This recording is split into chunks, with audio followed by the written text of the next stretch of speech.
Well, I'm very pleased to be here. I apologize that I'm going to speak to you in English. I think my German is not very good, so it would probably be more difficult for you to understand me if I spoke in German. I'm going to talk to you today about how I would view the situation at Tihange if I were still in the role of serving as a nuclear regulator, and focusing on really the issue of risk and the safety and how we go about understanding the safety of, in particular, of a new phenomenon. And I think the title of my talk is a little bit different. It's the safety of surprises. And I think it's important to understand that that is largely what we are dealing with here. Almost everything in this particular case is new and does not have a precedent in the nuclear safety world. So it's important to keep that in mind as we discuss and look at the issues. So I think when we talk about the safety, the first and most important issue that we have to understand is what exactly is the problem. In this case, we have indications and information about flaws in the reactor pressure vessel at Tihange and at Doel 3. And you'll hear from other speakers today about the technical aspects of those flaws. But what I'm going to focus on is what it means from a safety perspective and from a regulatory perspective and how we know and understand those issues. And one of the things that's important to understand throughout is what are the assumptions, what are the different features that we are assuming about these particular flaws. And as a regulator and from a safety understanding, we have to challenge those assumptions. And I think that's an area that's been lacking in this particular case. The other aspect, I think, is then to understand, if we understand that there are flaws and we understand what the cause is, then we need to understand what the impacts are and what kinds of challenges can occur. And we heard a little bit from Simone about the issue at play here, and it really is this idea of thermal shock and the potential for cracks within the reactor pressure vessel that could allow radiation and ultimately cooling water to leave the reactor vessel, which is a very difficult situation to control.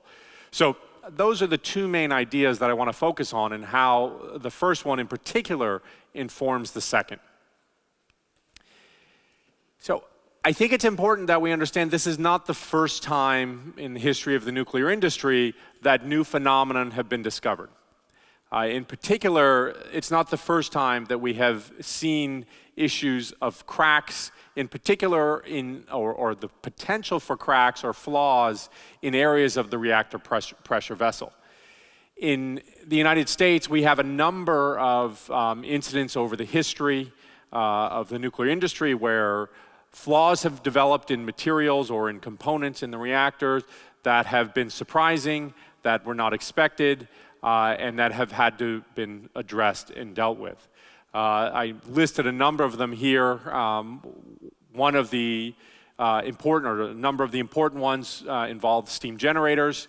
In the United States, we've had two plants that have had ruptures of the steam generators. And the steam generators are a component in the reactor which essentially isolate the radioactive material from the environment.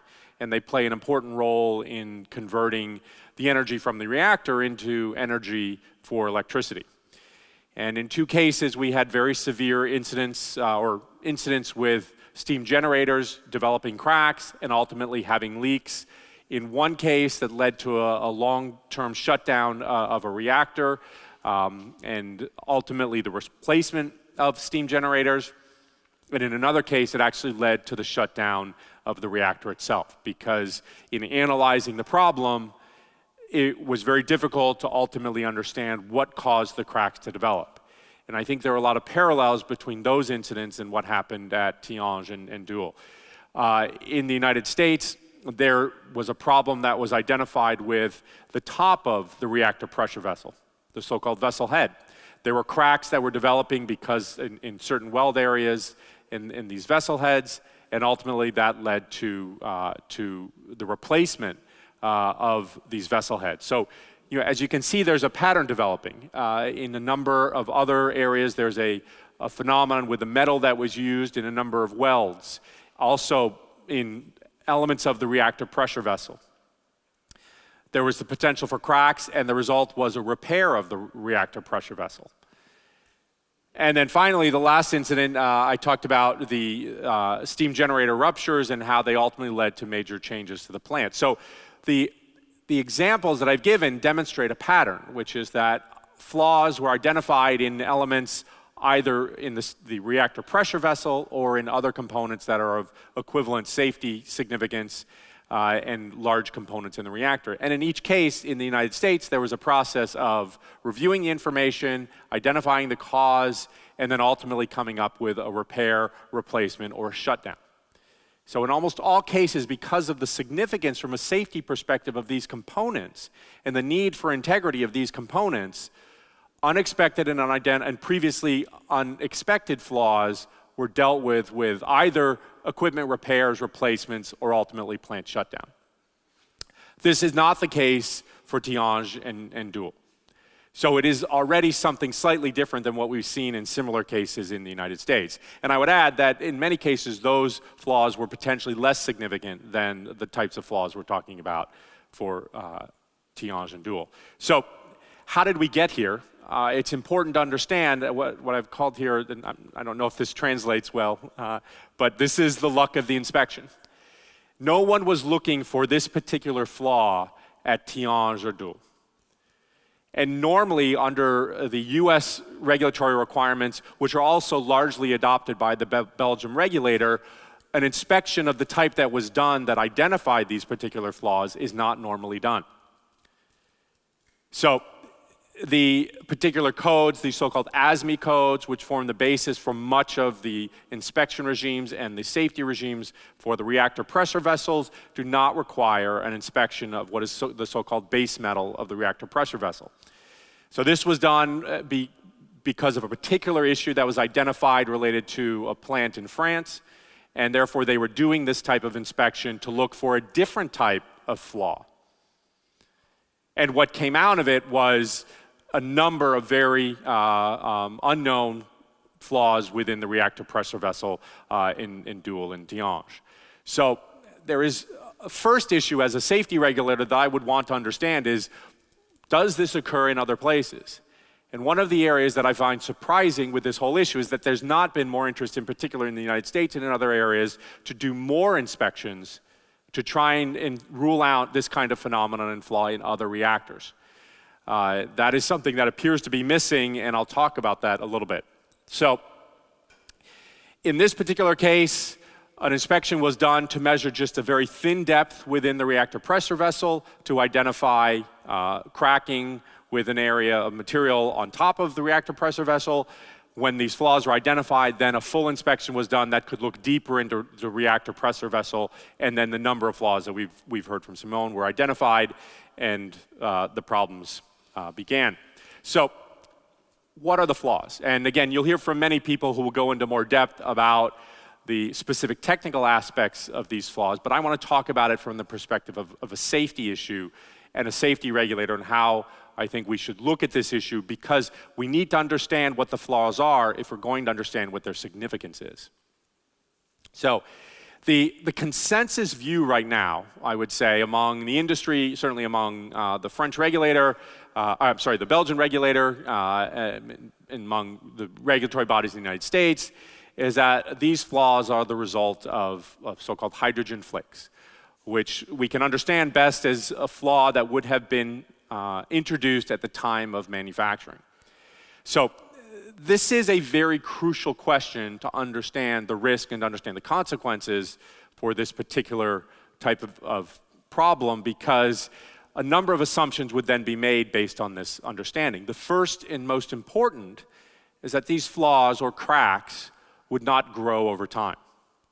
That's a very, very important assumption that comes from the belief that these are hydrogen flakes, because they would have been introduced at the original manufacturing. Now, 30 years later, they've been identified, and the initial assessment of these flaws was that they were consistent with hydrogen flakes, and therefore the conclusion was that they had not changed over the 30-year lifetime of the reactor.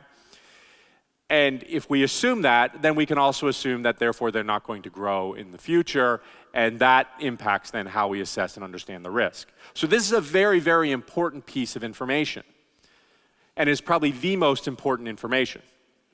So the question is then, were they there initially, or were they not there initially?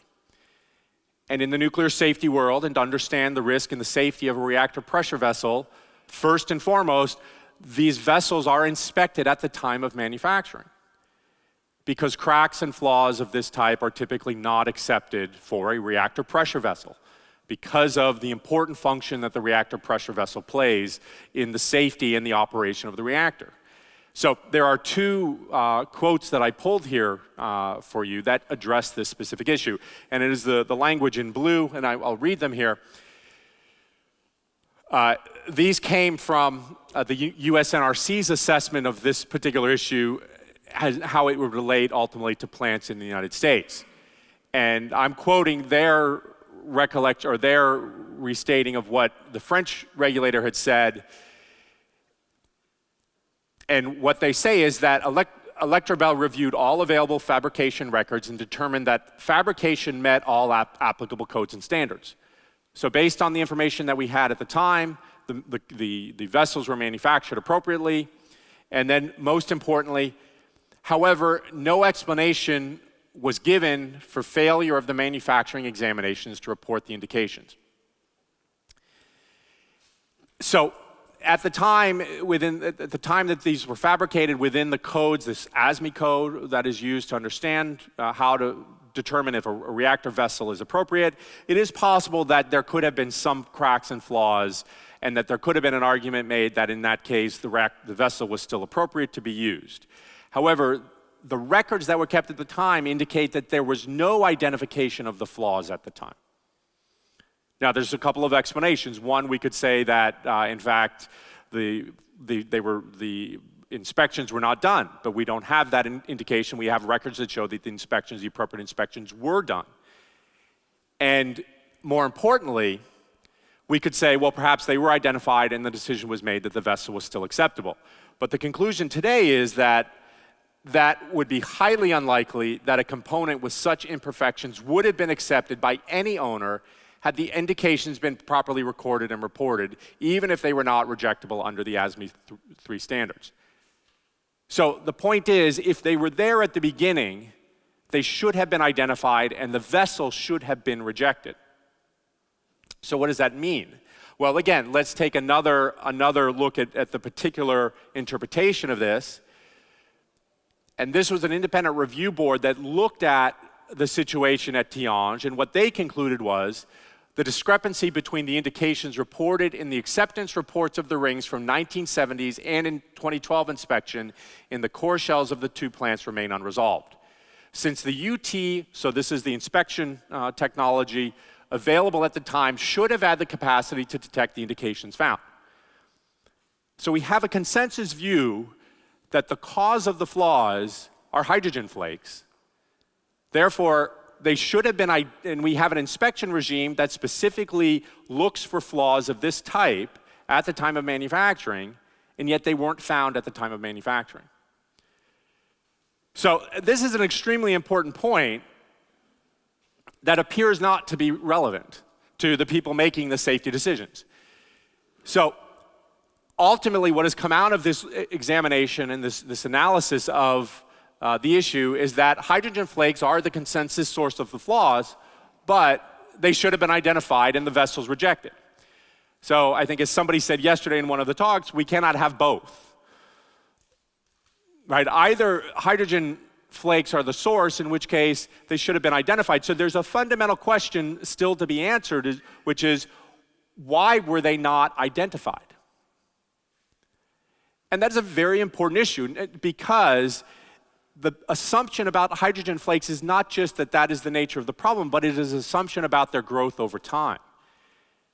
And if we assume that the flaws are static, that is a very different risk element than if we assume that they can grow and become even more significant over time. And we'll talk about that then in the last few minutes that I have. So there is this significant inconsistency that in my mind should have been resolved before any decision about the restart of the plant should have been made. Because ultimately this is a root cause analysis which needs to be done to understand the issue. And you cannot complete the root cause analysis if you have a blatant inconsistency in the cause of the particular issue. And in this case, that is the difference between information about the hydrogen flakes at the time of manufacturing when they should have been identified and the current understanding today. So right now, the consensus is that they have to be hydrogen flakes because they look like hydrogen flakes and we have no other understanding for how they could be there. But that's not a good way to go about looking at this issue. There's a good way to look at it if your goal is to try and get the plant restarted in as quickly a manner as possible.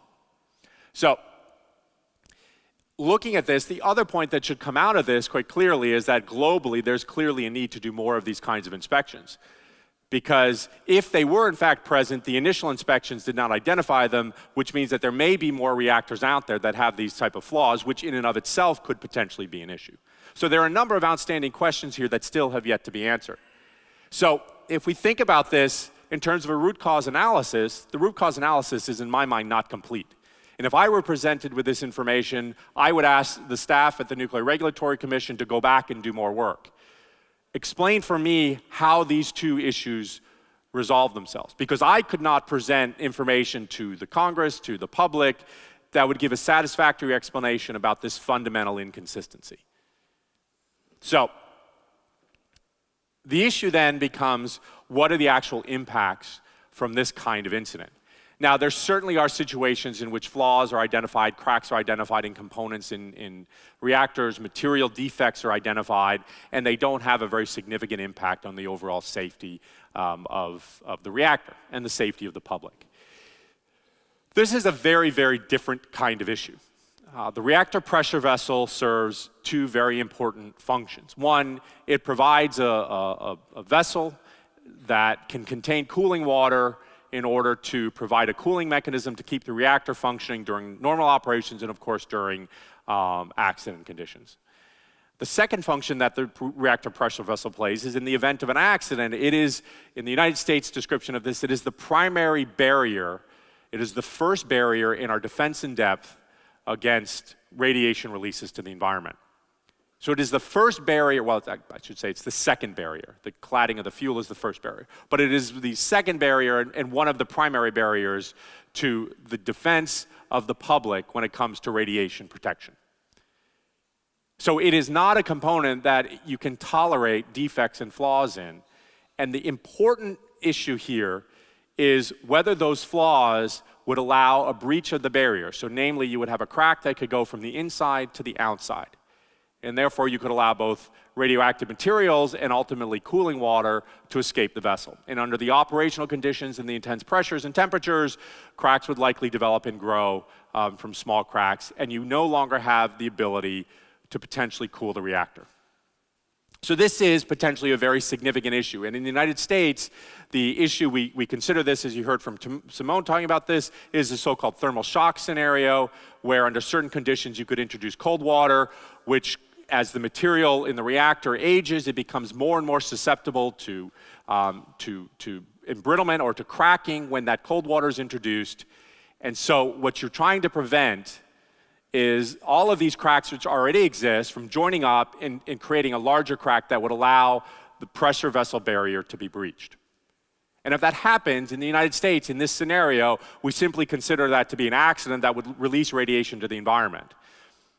You would have no way to cool the reactor fuel because water that you pour into the reactor vessel would only be able to go as high, essentially, as whatever cracks you have, and it would then leave the vessel at that level, and most of your reactor fuel would be left without cooling water, which would then overheat, and then ultimately you would develop enough pressure, which you would ultimately fail the containment.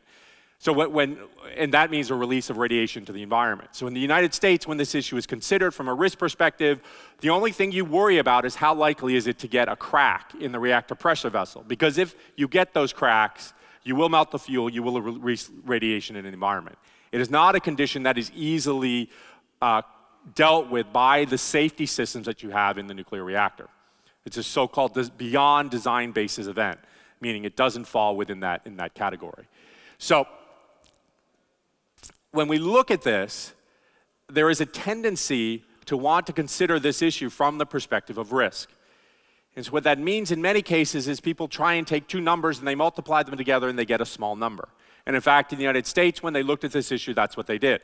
So they looked at the likelihood of given some assumptions about these hydrogen flakes, and again, no assumptions about an evolution in time with the cracks, but simply that they were static and the same as they'd always been. There was an examination, a study that was done, and it showed that even if these cracks were present, that the risk or the change in the likelihood of getting a crack that goes all the way through the reactor vessel was below the level that would be required in the United States to take particular action. But it was very close. It was within a factor of about 10. Now, given the uncertainties, that is not, to me, a comforting situation. And the other important point to keep in mind is that by looking at this number and making it a very small number, you're hiding a very important fact, which is that this is an accident that would lead to very significant off-site contamination. This is not an accident that would likely lead to a controllable or a manageable accident scenario. So by looking at this from a perspective of a risk number that looks very small, we talk about the risk as being very small. But I think what that does is that hides the reality of the situation, which is this is a very significant fundamental flaw in the reactor. If we were to take this reactor today and have produced it, this particular vessel, it would have been rejected and never allowed to go into service. Of course, it's very different as a regulator when you're dealing with in-service components and they develop these kinds of issues, but that's because sometimes regulators get caught up in too many formalities. But the fundamental issue is a vessel like this would never be allowed into service today. And that was the conclusion not of me, but of the independent review board that looked at this, of the U.S. Nuclear Regulatory Commission, and ultimately of an interpretations of the existing pressure vessel codes. So fundamentally what we're dealing with here is a situation in which we have a still as yet unresolved analysis of the cause of these flaws, and we have a risk analysis or computer simulations that look at a number of factors that try to minimize the impact because the occurrence of the type of incident we're talking about is still very low. But the consequences are extremely severe. And I think it's time that we begin to recognize that trying to minimize the impact of those consequences is not really the right way to look at this from a safety perspective. And that's a lesson that I gained fundamentally from dealing with the Fukushima nuclear accident, where the consequences from that accident were extremely severe. But even today, if we go back and do analyses of how likely it is that the incident that happened is still very small, even though it happened. And once an accident happened at Tihange, it's not very comforting to talk to the communities that are displaced because of the radioactive contamination that the risk of this happening was very small. The reality at that point is it's happening, and you cannot minimize the hardship on the people that live around the plant by saying that the risk of this happening was small. The impacts are real. And in this particular case, there's still a tremendous amount of information that is unknown and unresolved. And in my mind, that does not then allow a justification on a risk perspective to allow continued operation. Fundamentally, people need to understand what's happening and why before they allow this plant to restart. And I think ultimately, if I were to look at this in the United States perspective, I think it would be very difficult for this plant to ever be restarted, that I would be bombarded with questions that I would not be able to satisfactorily answer, and ultimately then provide assurances that the plant could be operated safely, because there are still too many things that are unknown. And in my mind, that would have been the right approach here: continue to look, continue to address the issue, and ultimately come up with a corrective action. And I think sometimes we think about this, that there's only one solution. It's either operate or shut down. Well, no, there are solutions. You could produce a new vessel. You could potentially come up with repair mechanisms, perhaps. But none of those options appear to have been explored because simply they're too expensive and they would take too much time. So there are alternatives, but those alternatives are not likely to lend to a satisfactory solution if the goal is to restart the plant. But in the United States, having dealt with similar issues, I cannot see, with the kind of opposition and public concern that's been raised, that anything other than a shutdown of the plant would have been the outcome.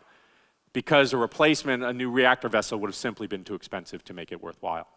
So that is kind of my conclusion. I appreciate your attention and your willingness to hear me out in English. So thank you very much.